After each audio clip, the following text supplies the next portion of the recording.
আচ্ছা, এখন আমি হইলো ট্রেন্ড ফোরকাস্ট নিয়ে, যেহেতু আমরা এতক্ষণ কি করলাম, হোয়াট ইজ ফ্যাশন ডিজাইনিং বুঝলাম, আমরা একটু নিজেরাও একটা কি ডেভেলপ করা যায় সেইটাও করলাম। এখন হইলো ট্রেন্ড ফোরকাস্ট নিয়ে। আপনি একটা জিনিস করার আগে ফোরকাস্টিং করবেন। যেমন আমি 2025-এর ট্রেন্ড ফোরকাস্ট নিয়ে কিছু কাজ করছি। এখানে দেখেন বল প্রিন্ট আসছে, লং আসছে, তারপরে এই যে টপস বটমসের যে ব্যাপারটা, এখন দেখবেন যে আমরা বাংলাদেশেও সেলোয়ার আর কামিজ একই রকম পরা শুরু করছে মেয়েরা, খেয়াল করছেন? আবার ছেলেদের দেখবেন যারা একটু হাইলি ফ্যাশনেবল, তারা দেখবেন যে নিচে শার্টটাকে একটু কম পরে দিয়ে এখানে বেশি করে একটা অর্নামেন্টস পরে ফেলতেছে। পড়তে মানে সব ছেলেরা যে পড়তেছে এমন না, কিন্তু ছেলেদের মধ্যে এই যে এই ফ্যাশনটা কিন্তু ইন হয়েছে অলরেডি কিছু কিছু জায়গায়। আপনারা মনে হয় ফ্যাশন শোটো একটু কম দেখেন আমাদের দেশীয়, যাবেন বিভিন্ন ফেয়ার হচ্ছে তো ইয়াতে চিনমৈত্রীতে, এই বিভিন্ন ধরনের ফেয়ার হচ্ছে তো, ওই ওই ফেয়ারে যায় দেখবেন আর্টিস্টিক যারা তারা আসে। যেমন আমি ডিজাইনার, আমার কিন্তু আমার একটা আলাদা লুকস আছে, আমি অনেক সাজি না। দুই নাম্বার কথা হলো আমি মানে সিম্পল জিনিস আমার আমার আলাদা লুকস। এখন ডিজাইনার হইলেও তো এমন ধারণা হইতেও পারতো যে আমি সে হাই মেকআপ, আমার দেখা গেছে কালারফুল কাপড়। হ্যাঁ, আমি কালারফুল কাপড় কম পরি, কিন্তু পরতে তো পারতাম, তাহলে সেটা আলাদা একটা লুকস হইতো। ওখানে গেলে আপনি দেখবেন যে বিভিন্ন ফেয়ার টেয়ারে এই এক্সিবিশন, তো দেখবেন যে তারা ওই টাইপের কাপড় ওয়্যার করে, যে আমি একরকম পরে আসি, আমার সাথে আরেকজন ডিজাইনার, তার আবার লুকস একদমই অন্যরকম।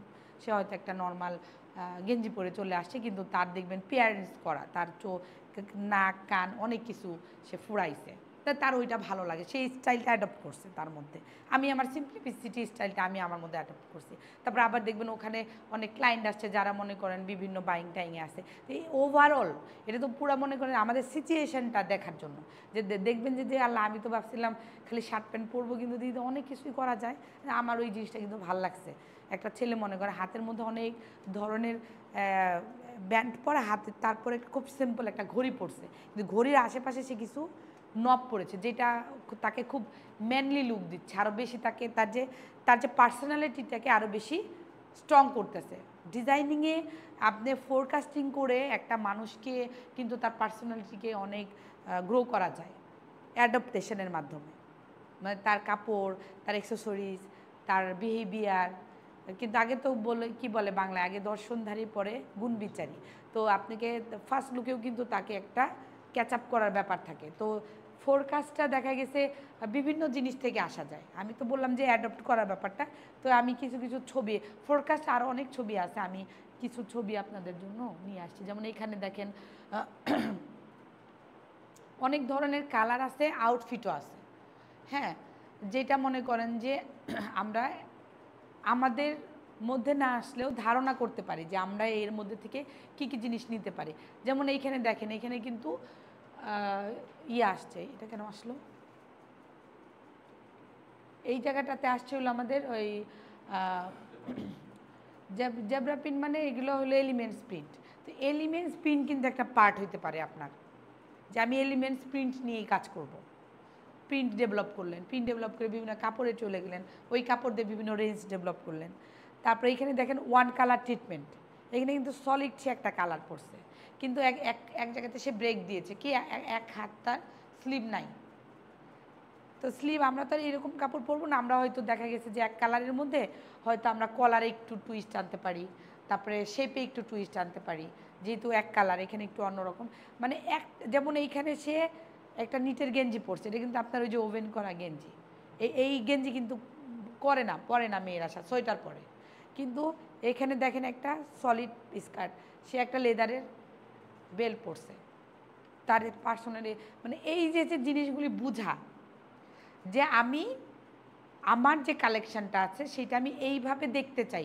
তার মানে এই না যে লেদারও আপনাকে বানাইতে হবে, জামাও আপনাকে বানাইতে হবে, সব বানাইতে হবে। আপনি ক্লায়েন্টটা চুজ করবেন এইটা দেখে, যে আমি এই টাইপের মানুষের জন্য কাপড় করতে চাই, বা আমি এই দিকে আগাইতে চাই, বা এখন দেশ এই দিকে আগাচ্ছে, ইন্টারন্যাশনালি এই দিকে আগাচ্ছে, তাইলে আমি লোকালে কিভাবে করতে চাই, বা আমি যদি ইন্টারন্যাশনাল বায়ার যদি আমাকে কাজ দেয় কী টাইপের কাজ দিতে পারে। ফোরকাস্টিংটা মানুষ এইভাবে করে যে আমি আগামী 25-26 দিয়ে সার্জেন দেখি এই টাইপের ছবি, আর অনেক ধরনের ছবি আসবে, হেয়ার মেকআপ কালার হুইলও চলে আসছে, মানে কী কী কালার টোনে ইন্টারন্যাশনালি মুভ করছে। বুঝতে পারছেন কি আপনারা ফোরকাস্ট জিনিসটা কি কি দেখে আপনারা আগাইতে পারবেন বা মানে আপনার ফোরকাস্ট করা ও তারপরে এমন হয় না যে এটা আমাদের কালচার দিয়েই বুঝাই ধরেন আমি বিয়ে করাবো ছেলেকে বা মেয়েকে তাহলে কি আপনি যেই ধাম করে বিয়ে পিড়িতে বসবেন ছবি নেবেন না ফ্যামিলি ব্যাকগ্রাউন্ড নেবেন না এইটাই তো ফোরকাস্ট ফ্যাশন ডিজাইন মানে রিসার্চ করে আপনি কি নিজে যদি না হন কনফিডেন্ট না হন আপনি ওখানে যাবেন আত্মীয়তা করতে সেম কেস আপনার ডিজাইনিংও আপনার যদি একটা জিনিস নিয়ে কাজ করার আগ্রহই না সৃষ্টি হয় ওইটা নিয়ে যদি আপনি ডেভেলপমেন্টে নাই যাইতে মনে না চায় তাহলে কি আপনি করতে পারবেন তার মানে কি আপনার ফোরকাস্টের দরকার আছে না তা আপনি কী করবেন আগে ধরেন আপনি কাজ করবেন আমি তো ডিফারেন্ট জিনিস দিয়ে বুঝাই কারণ কাপড় চোপড় তো সবসময় হয় ধরেন আপনি উনি যেরকম বললেন মেটেরিয়াল আমি কাপড় ডেভেলপ করতে চাই আওয়ার মেটেরিয়াল বাংলাদেশ দিয়ে সার্চ দিলেন সার্চ দিয়ে দেখলেন কী কী কাপড় আসে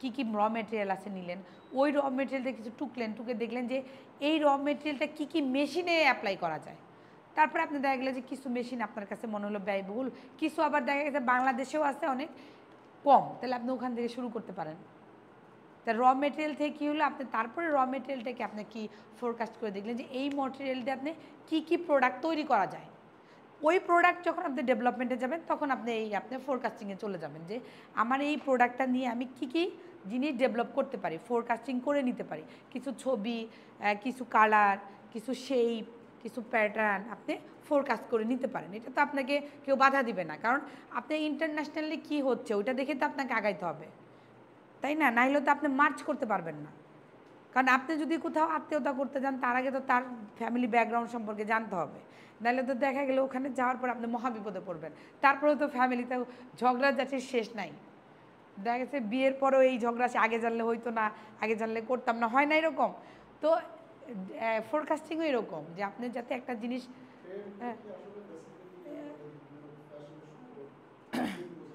হ্যাঁ হ্যাঁ এইগুলো থেকেই আসতেছে ইন্টারন্যাশনালি সারা পৃথিবী কী করছে কি কালার নিচ্ছে কি অ্যাডপ্ট করছে আমি কিন্তু আপনাদের ফ্যাশন ডিজাইনিং খালি যে ঘরে বসে বসে বুটিক শপ করবেন এই ফ্লেভার দিতে চাই না আমি চাই আপনি ইন্টারন্যাশনালি একটা কিছু জানেন জানার পরে নিজেকে ডেভেলপ করেন কারণ আপনি যখন সারা পৃথিবী সম্পর্কে জানবেন তবেই তো আপনি নিজে একটা বেটার কোনো কিছু করতে পারবেন আপনি এমন কিছু যে ডেভেলপ করলেন যেটা আপনার গত 10-20 বছর আগে হয়ে গেছে লাভ আছে লাভ নাই আছে এরকম অনেক জিনিস আছে যেটা আপনি অবাক হয়ে যাবেন যে পৃথিবী কত আগানো আমি যেটা বাটন টাটন বললাম না এগুলো অনেক কিছু দেখবেন ম্যাটেরিয়াল বের হয়ে গেছে বোতল নিয়ে আমি কাজ করতেছিলাম দেখি এক লোক এমন মেশিন বের করছে আজব ব্যাপার সে বোতল ঢুকায় দিচ্ছে এরকম করে ঘুরছে কোণের মধ্যে সুতা হয়ে যাচ্ছে বোতল থেকে ওই সুতা নিয়ে সে বুনন করে ব্যাগ বানিয়ে ফেলছে পলিস্টার ব্যাগ হয়ে গেছে তারপর ওইটাতে সে সুতার ব্যাগ বানাচ্ছে মানে ইয়ান হিসেবে সে মানে বিভিন্ন ধরনের বাধাবাধির যত কাজ সে কোন মানে বিক্রি করতেছে বুঝতে হয়ে গেছে তো মানে আর ওই মেশিনটা অনেক এক্সপেন্সিভও না আমার দেখে যেটা মনে হয়েছে হ্যাঁ মানে ওইটা একটু করে অ্যাভেলেবেল আচ্ছা এটা হলো আমি ওই যে অ্যাক্সেসরিজ বোঝানোর জন্য দিয়েছি যে খালি যে কাপড়ের মধ্যে সীমাবদ্ধতা তা না কেটসটা দিয়েছে এই কারণে যে আমরা কিন্তু এখন মেয়েরা বাংলাদেশে মহিলারা কেটস পরবে এটা চিন্তাই করা যায় না এখন কিন্তু দেখবেন যে সবাই কেটস পরে কেটস অনেক কমফোর্ট জোন সেলার কামিজের সাথেও কেটস পড়তেছে না এটা কিন্তু আগে ছিল না আপনি আগের হিস্ট্রি দেখেন আমাদের বাংলাদেশে ছিল না আমাদের সিচুয়েশনে বলতেছি এর জন্য কেটস কিন্তু ইন্টারন্যাশনালি অনেক তারপরে এই যে এই পিঙ্ক কালারের কেটস পাওয়া যেত না আগে এখন অ্যাভেলেবেল দেখবেন আগে ব্লু কালো হোয়াইট ছেলেদেরই পাওয়া যেত মেয়েদের কালেকশন ছিলই না এখন মেয়েদের অনেক সুন্দর সুন্দর কেটস পাওয়া যায় তো সোলও বাংলাদেশে ডেভেলপ হচ্ছে অনেক সুন্দর সুন্দর হ্যাঁ আমি অ্যাক্সেসরিজ টিমেও কাজ করছি তো আমি যতদূর জানি বাটা টাটা সবাই মোটামুটি সোল বাইরে থেকে এক্সপোর্টেড কিন্তু আমাদের এখানে ট্রাই করছে কিন্তু আমাদের বাংলাদেশে ওই একটা সমস্যা যে ফিনিশিং আর স্ট্যাবিলিটি কম যেটা নিয়ে কাজ করলে আমার মনে হয় একটা খুব ভালো একটা মার্কেট হইতো তাই না বলেন কত এমন কোনো মানুষ আছে জুতা ছাড়া চলে এমন কোনো মানুষ আছে কাপড় ছাড়া চলে আর এমন কোনো কাপড় আছে যে বাটন অ্যাক্সেসরিজ ছাড়া হয় না তো প্রত্যেকটা টাইপের জায়গায় যদি প্রত্যেককে একটা স্পেশালাইজড বের হয়ে যাইতো আমাদের তাইলে আমার মনে হয় আমাদের বাইরে ফাইট করতে হইতো না কারণ আমাদের তো ম্যান পাওয়ার আছে মানে এইটা আমাদের একটা মানে মনে হয় ডিজাইনারদের একটা উদ্যোগ নিয়ে আগানো উচিত যাওয়া উচিত আমার দেখা যেত কি অফিসে আমি যখন কাজ করতাম তখন বলতো আচ্ছা সবই কি আমাদেরই করতে হবে, কিছু বাইরের থেকে নাও না, করো না। আমি তো আমার বাইরের থেকে জিনিস নিতে ভালোই লাগে না, মনে হয় কি কেন আমি মানুষের কাছ থেকে কিনবো।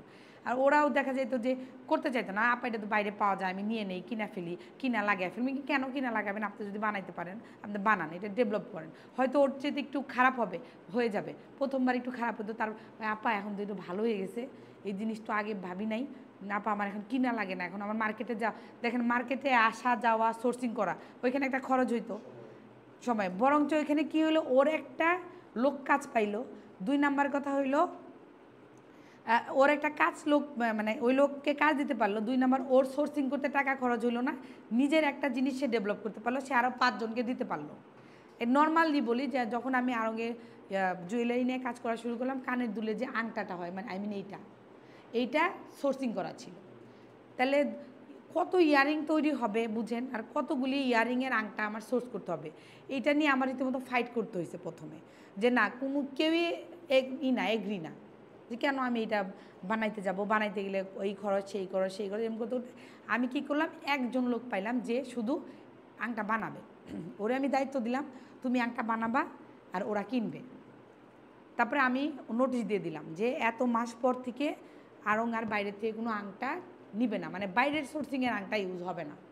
নোটেড হয়ে গেল। নোটেড হয়ে যাওয়ার পরে যে যাকে আমি আংটা দিলাম সে তো বেনিফিটেড, হিউজ বাল্ক প্রোডাকশন হচ্ছে। এখন দেখতেছে পার আংটায় প্রায় 5 থেকে 6 টাকা করে লাভ ওর। তা আমি সবাই বলতেছি ওর তো 6 টাকা লাভ করতেছে, তুমি বানাও, তুমিও করবা।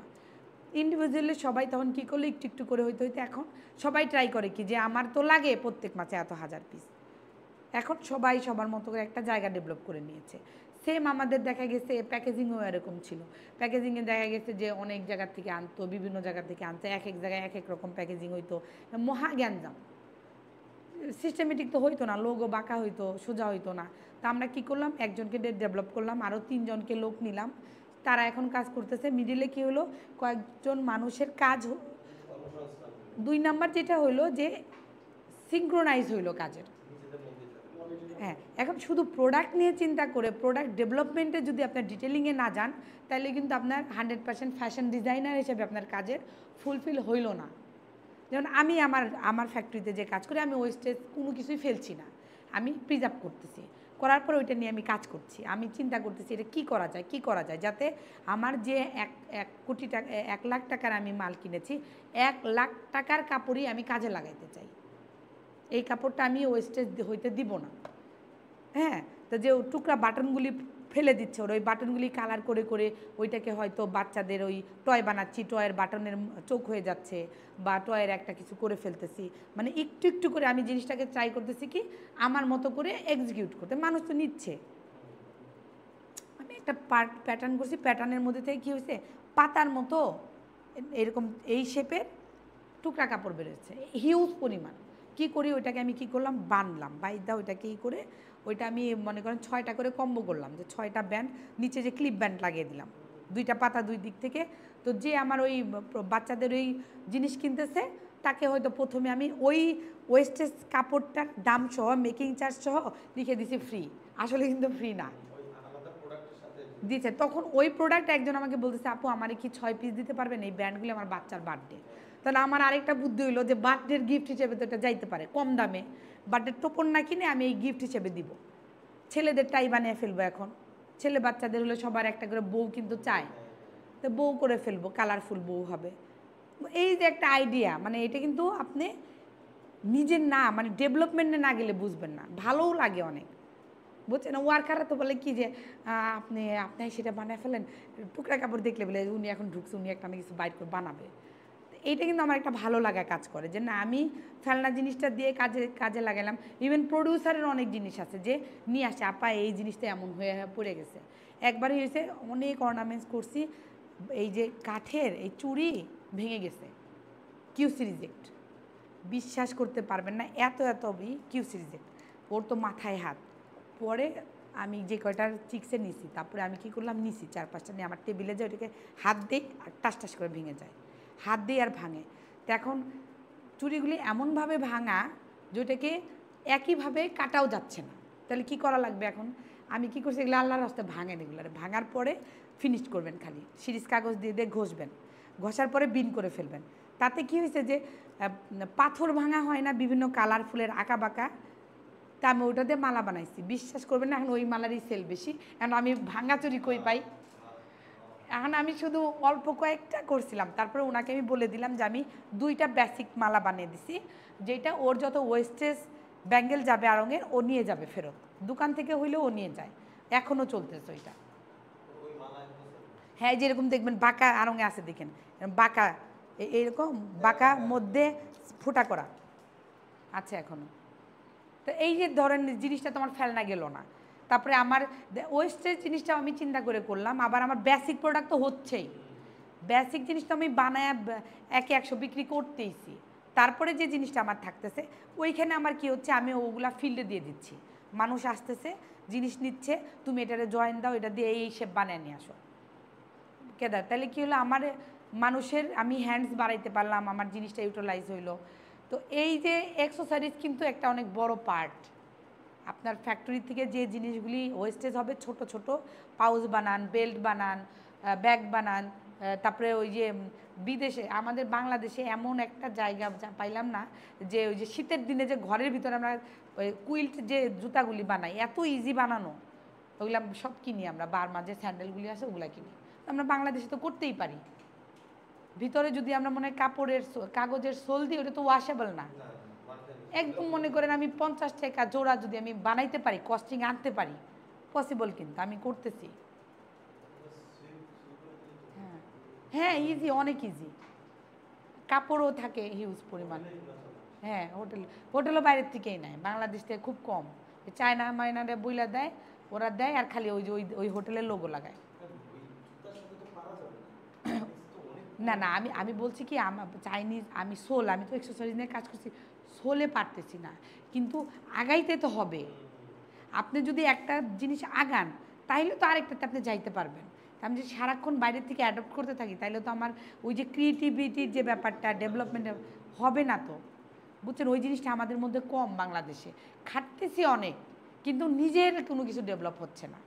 জুট নিয়ে এত জুট দেখছেন বাংলাদেশে, জুট নিয়ে বিদেশে কত কিছু হয়ে যাচ্ছে, কিন্তু আমরা ওই করতেছি বিদেশে। কেন আমরা কেন জুট অ্যাডপ্ট করতে পারতেছি না? জুটটা কেন বাসায় ব্যবহারযোগ্য হচ্ছে না? ওইটাই বলতে চাচ্ছিলাম আমি আর কি।